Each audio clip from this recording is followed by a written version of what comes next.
এবার আমি একটু হাঁটতে যাচ্ছি। যদি খাওয়ার পরে তোমরা একটু হাঁটো তাহলে সুস্থ থাকবে। মা, তুমিও একটু হাঁটা চলা করো, তাতে স্বাস্থ্য ভালো থাকবে।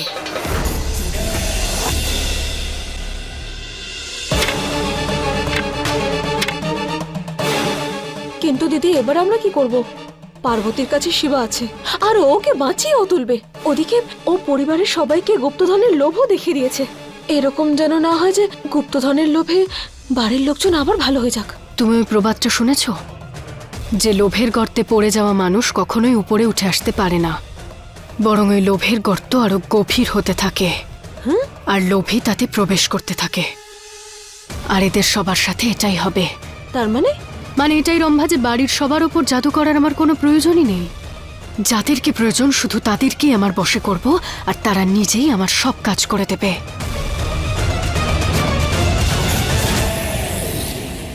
মহাদেব, আমার শিবার প্রাণ বাঁচানোর জন্য আমি আপনার সামনে প্রতিজ্ঞা তো করেছি, কিন্তু এতে আপনাকে আমায় সাহায্য করতে হবে। আপনার এই ভক্তকে সঠিক পথ দেখান মহাদেব।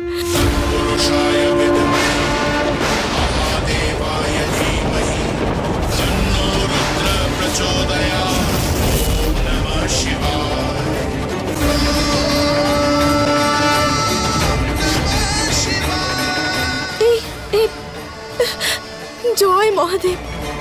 3টে কলসিতে ফুল ফুটে আছে, তার মানে 8টার মধ্যে 3টে পরীক্ষায় উত্তীর্ণ হয়েছি।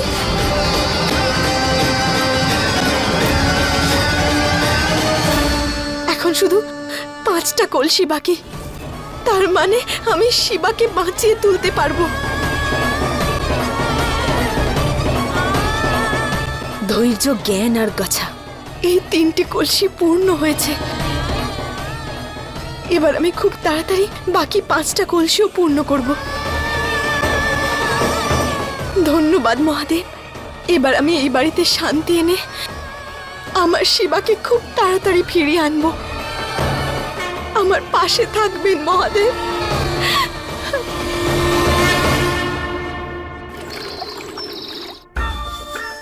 এটা কি করছো দামিনী? চুপ।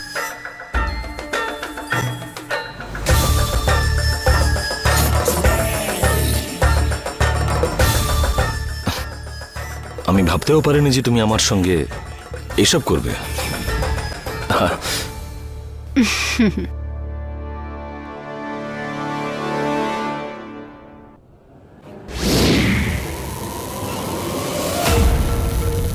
এখানে কিছু একটা ছিল নাকি?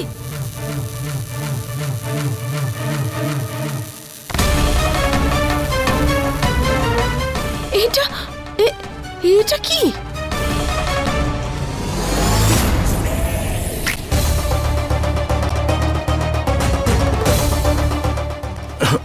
দামিনী প্লিজ, আমার কাতকুতো লাগছে। প্লিজ, আমার মনে হচ্ছে যেন আমি ক্লাউড 9-এ আছি। আজকে যদি আমি শেষও হয়ে যাই, আমার কোনো দুঃখ নেই। সেটাই তো চাই, তোমাদের সবাইকে নিঃশেষ করে দিতে। কি বলছিলাম যে খুব ভালোবাসো তো তুমি আমাকে? তাহলে বলো দেখি, আমার জন্য কি করতে পারবে? আমি তোমার জন্য সব কিছু করতে পারি, পৃথিবী ওলটপালট করতে পারি।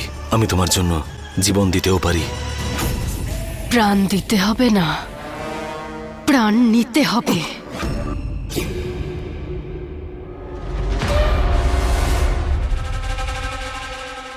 এক্ষুনি দেখলাম আমি, কোথায় গেল?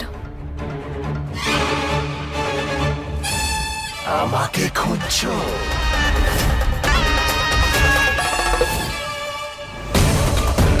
এটা কোথা থেকে এলো? আমাকে খুঁজছো পার্বতী? এই যে আমি।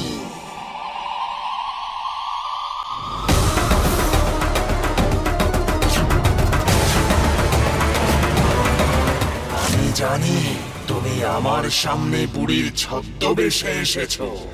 তুমি পার্বতী সেটা কিন্তু আমি জানি।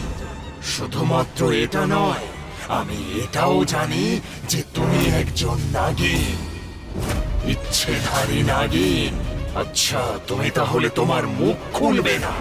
ঠিক আছে, কোনো ব্যাপার নয়, তোমার থেকে সত্যিটা আমি বের করব।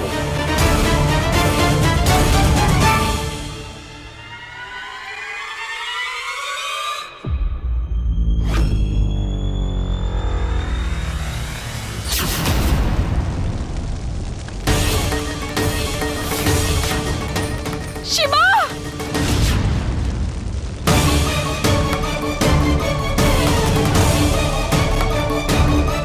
শিবা এখানে কেন?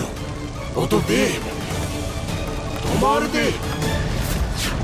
চিনতে পারছো না? তোমার তো স্মৃতিশক্তি ফিরে এসেছিল, তাই না? শিবা! শিবা এখানে থাকতে পারে না, থাকতে পারে না ও। কেন তুমি ওর লাশটা লুকিয়ে দিয়েছিলে সেই জন্য? পার্বতী, আমি ইঁদুরের মতো যেখানে খুশি যেতে পারি। আমি খুঁজে বের করব শিবার লাশকে, আর তারপর আমি সেই লাশকে ভস্ম করব। তুমি শরীর চুরি করেছো, আর শিবাকে বাঁচানোর জন্য কোনো না কোনো উপায়ও নিশ্চয়ই খুঁজে বের করেছো। কিন্তু শরীর যদি ভস্ম হয়ে যায়, তাহলে শিবা কিভাবে বেঁচে উঠবে?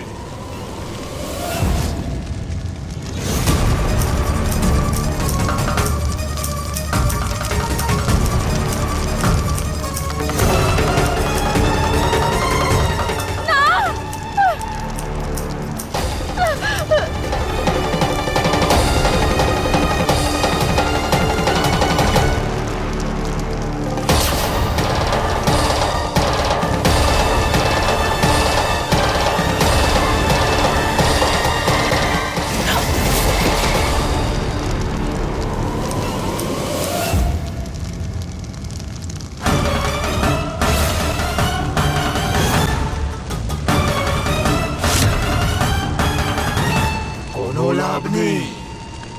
তোমার আর তোমার দেবের মাঝখানে একটা মায়াবী দেওয়াল আছে, যে দেওয়াল তুমি কখনো পেরোতে পারবে না। শিবার শরীর তোমার সামনে, এবার খুশি তো?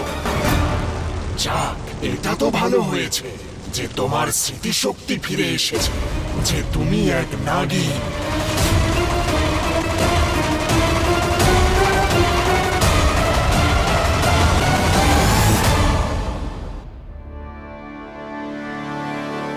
কি? ঠিকই তো বলছি। আমি বলতে চাইছিলাম শিবার কথা। শিবা তো এখন আর নেই। শিবা নিজের সব সম্পত্তির নমিনি ঠাম্মিকে বানিয়েছে। আর বলো, বাবা আর তুমি এই বিজনেসকে কতটা সামলে রেখেছো? আজ পর্যন্ত সব পরিশ্রম তুমি করেছো, শিবা কিচ্ছু করেনি। তারপরেও যদি এই সম্পত্তির উপর তোমার কোনো অধিকারই না থাকে, তাহলে কি লাভ? বরং ভালো তো এটাতেই হবে যে তোমরা পরিশ্রমের ফল তোলো। কোনো রকম ঝগড়া অশান্তি ছাড়া ওদের শেষ করে দাও, আর প্রপার্টির টাকা নিয়ে নাও, কারণ তার উপর সত্যিকারের অধিকার তোমার। তুমি একদম ঠিক বলেছো। শোনো, তোমার শিবাকে তো আমি শেষ করবই, কিন্তু কিভাবে শেষ করব সেটা তোমার ওপর নির্ভর করছে। আমি তোমাকে একটা সুযোগ দিচ্ছি। শিবা না! এই করাত একটু পরেই শিবার গলা কেটে ফেলবে। তুমি যদি এবার শিবার আত্মা নিয়েও আসো, কিন্তু মাথাহীন এই শরীরে আত্মা কিভাবে প্রবেশ করবে? এখন হয় তুমি ওই দেওয়ালটাকে ভাঙতে পারো, আর নইলে এই করাতটাকে।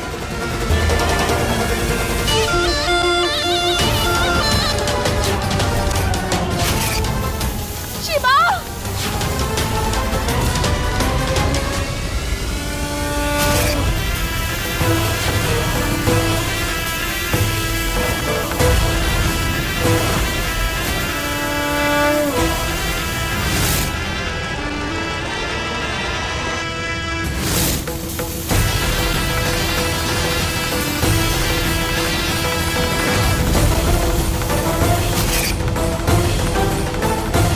ওই তীরটাই ও পাশে যেতে পারে। আর হ্যাঁ, আমিও।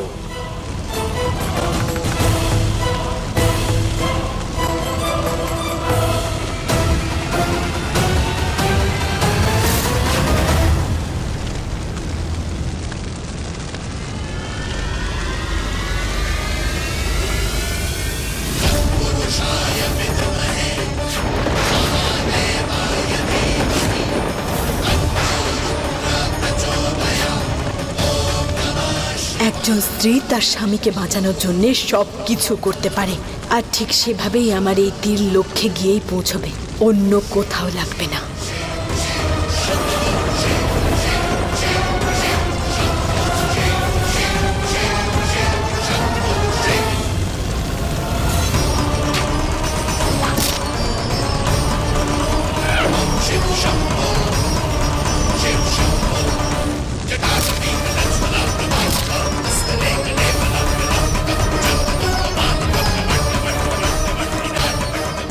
শিবা,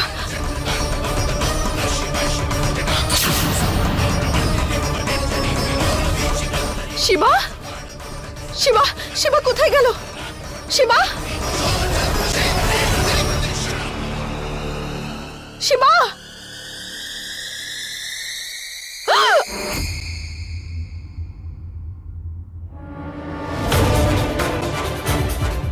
ওই তীরের মধ্যে আমি মারণ অস্ত্র লাগিয়ে রেখেছিলাম। তোমার মৃত্যু এবার নিশ্চিত, কিন্তু আমি তোমাকে বাঁচাতে পারি যদি তুমি আমায় বলো যে শিবার শরীর কোথায় রেখেছো। বলো। বলবো না, আমি বলবো না।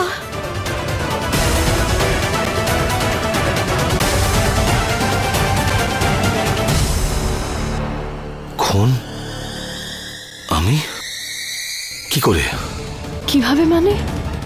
আরে আমি তো ভেবেছিলাম তোমার অনেক ক্ষমতা, আর এই সব কিছু যদি তুমি করে নিতে তাহলে হয়তো এই নকল বিয়েটাকে আমি আসল বিয়েতে পরিণত করতাম।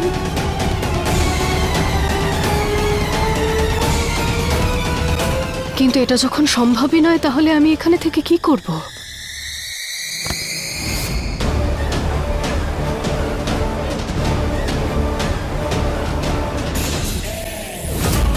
যদি বিষয়টা এরকমই হয়, আমি এদের সবাইকে কি নিজের বাপকেও প্রাণে মেরে ফেলতে পারি।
আপনাকে অনেক অনেক ধন্যবাদ।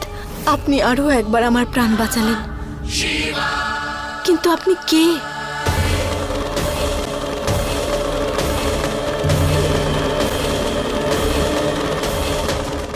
আমি তোমার মা, পারো।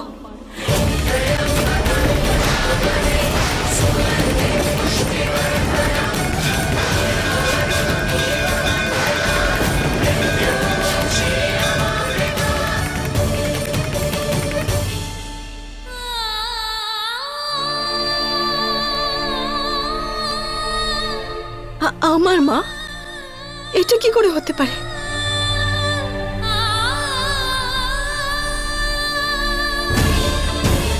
এটাকে পড়ো।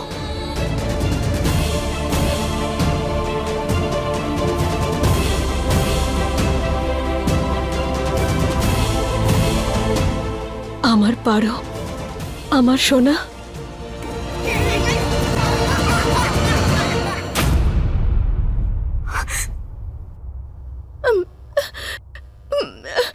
মা, পারো, মা।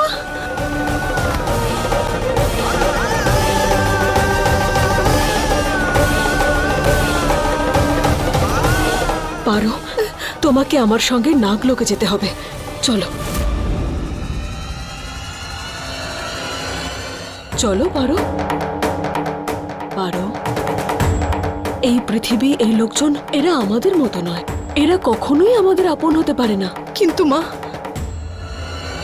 আমার পরিবার তো এই পৃথিবীতেই আছে। আমি ওদের ছেড়ে তোমার সাথে যাব না। আমাকে এখানেই থাকতে হবে। তুমি বুঝতে পারছো না পারো, তোমার পরিবার, তোমার স্বামী ছিল, যে এখন আর এই পৃথিবীতে নেই। তুমি একজন নাগিন। তোমাকে একজন শেষ নাগিন হতে হবে, আর নাগ লোকের সমস্ত দায়িত্ব পালন করতে হবে।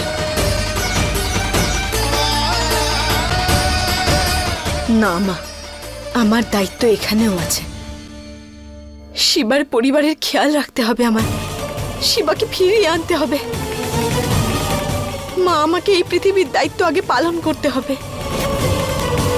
আমাকে ক্ষমা করে দাও তুমি। আমি তোমার সাথে যেতে পারবো না।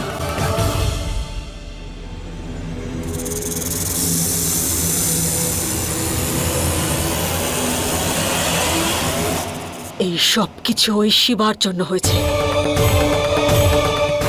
ওর ভালোবাসার ফাঁদে পড়ে পারো খুব বড় একটা বোকামি করছে।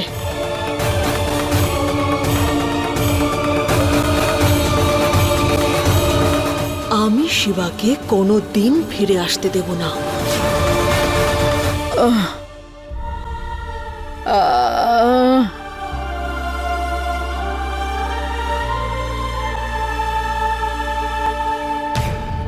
তুই ঠিক আছিস না সোনা? আরে আমি তো একদম ফিটফাট আছি, তোমরা এমন কাঁদছো যেন আমার কিছু একটা হয়ে গেছে। কোথায় চলে গেছিস আমাদের ছেড়ে বাবা? তুই ছাড়া সব কিছু ফাঁকা। যদি শিবা এখানে থাকতো, ঠাকুমাকে এত কষ্টে থাকতে দিত না। ও নিজের ম্যাজিক কাজে লাগিয়ে ঠাকুমাকে ঠিক করে দিত।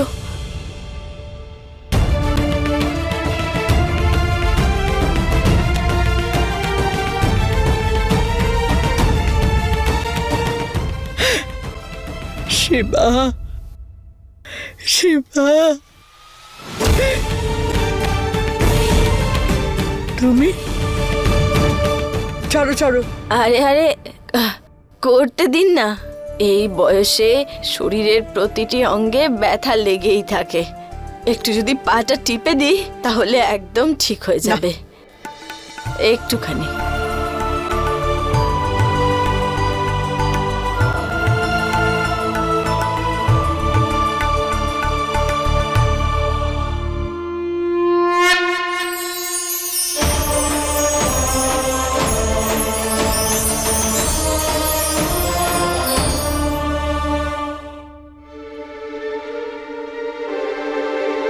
দিদি, আমি না 20 বছর ধরে যন্ত্রণায় ভুগছি, কিন্তু তুমি তুমি যেই ছুলে তো মনে হলো যেন আমার ব্যথা বেদনা কোনোদিন ছিলই না। দেখলেন তো, সবাই আমাকে বলে যে আমার হাতে জাদু আছে।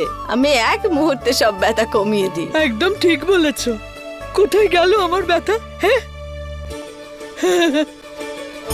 আমি একটা কথা বলি আপনাকে। হ্যাঁ হ্যাঁ, বলো না। বাড়িতে শান্তি পাঠ করিয়ে নিন। শান্তি পাঠ? হ্যাঁ। ও কিসের জন্য? শিবার জন্যে, শিবার আত্মার শান্তির জন্যে। হ্যাঁ হ্যাঁ, ঠিক বলেছো তুমি।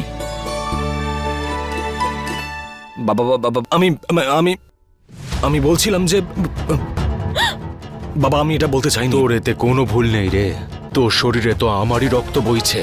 আজ পর্যন্ত যেখানে আমি নিজের পরিবারের হতে পারলাম না, তাহলে তুই আমার নিজের কি করে হবি? ইচ্ছে তো করছে এই হাত দিয়ে তোর গলা টিপে এক্ষুনি তোকে মেরে ফেলি। আরে না না না না না না না, এটা কি করছো তুমি? ছাড়ো ছাড়ো ছাড়ো, আমি তোমাকে অন্য আরেকজনের গলা টিপে ধরার কথা বলেছিলাম। হ্যাঁ, এখন শান্ত হও, আরো অনেক গলা পাবে টিপে ধরার জন্য, কিন্তু ওরটা না। হ্যাঁ, ও তো আমাদের প্রিয় ছেলে না, তাই না? কোনো ব্যাপার নয় বাবা, কখনো কখনো একটু ভুল হয়ে যায়, তুমি ভয় পেও না।